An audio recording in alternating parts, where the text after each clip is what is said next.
ও দাদা দেখো গো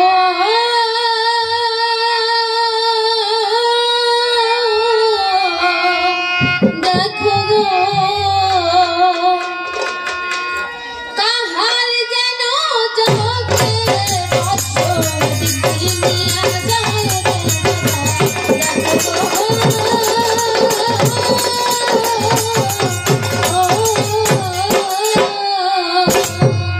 আরে দেখো দেখো দেখো দাদা দেখো দাদা দেখো গো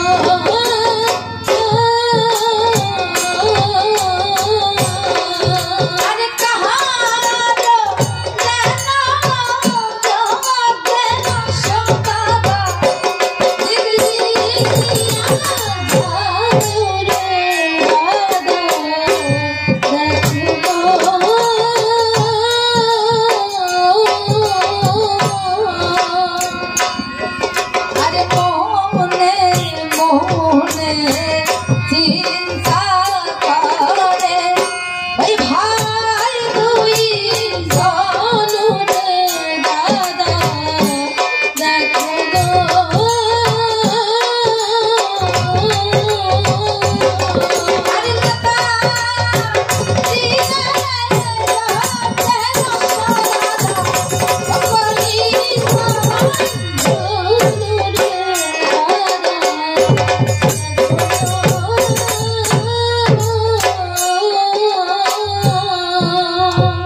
ওই অশ্বটির লতা পাতা দিয়ে বন্ধন করবে। তাই মা সীতার দোহাই দিয়ে ওই অশ্বটি তারা লতা পাতা দিয়ে বন্ধন করেছে। এখন সারথী এসে চিন্তা করছে, তাই তো অশ্বটি মনে হয় দৌড়াতে গিয়ে লতাই পাতাই জড়িয়ে গেছে। তাই সারথী ওই লতার বাঁধনটি খুলতে গেছে। যেই না খুলতে গেছে, আরে যে মাত্র সারথী আসে বলে দিল হাতুরে দাদা দেখো গো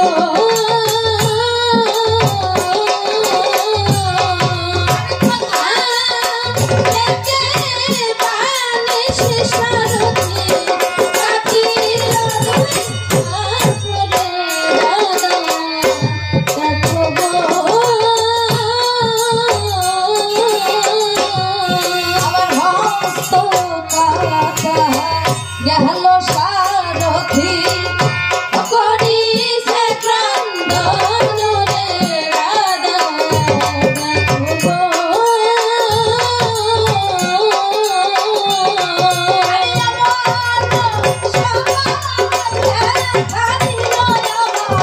ওই ভরত শত্রুঘ্ন রে দাদা দেখো গো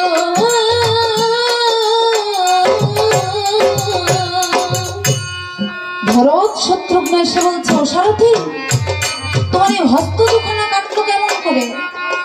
মহারাজ মহারাজ একটু অগ্রসর হয়ে দেখুন, দুটি ছোট ছোট বালক আমাদের এই যজ্ঞে রস্য বন্ধন করেছে, আর ওরাই আমার এই অবস্থা করেছে।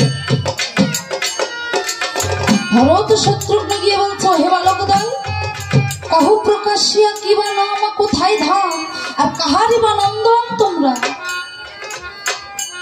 বলে, মায়ের নামটি মায় আমাদের, এ ভবে পিতা কেহ নাই, ওই মুনির ঘরে জন্মিয়াছি আমরা দেখে। ওহে বালক দল, আমাদের এই যজ্ঞের অশ্ব কেন বন্ধন করেছ? এই অশ্ব ছেড়ে দাও। জানো এটা কার যজ্ঞের অশ্ব? হ্যাঁ মহারাজ জানি। জয়পত্রেই তো লেখা আছে যে অহংকারে লিখিলাম পত্র, আমি অখিল আর পতি, অশ্ব বেঁধে যে যুদ্ধ না করে তার মাতা হয় অসতী। সতী মায়ের পুত্র হলে অশ্বটি বাঁধিবে, অশ্বতীর পুত্র হলে রণে পরাজয় মানিবে। তা আমরা তো অশ্বতীর পুত্র নই, তাই আমরা বিনা যুদ্ধে এই অশ্ব ছাড়ব। ওই বালকদয়, তা যুদ্ধ করতে জানো তো? বলছে জানি কিনা তাহলে পরীক্ষা হয়ে যাক। তাই কুশীলাভ মানে কি করেছে, আর ব্রহ্ম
ব্রহ্মাস্ত্র বাণ দিয়ে ভরত শত্রুঘ্নকে বিদ্ধ করেছে। এবার সারথি ভগ্ন ধ্বজা রথ নিয়ে ওই অযোধ্যার দিকে ফিরে চলেছে। প্রভু রামচন্দ্রের আর বুঝতে বাকি রইল না যে তার দু ভাই আর বেঁচে নেই। তাই ভক্ত হনুমানকে ডেকে বলছে, ওরে হনুমান, ও হনুমান,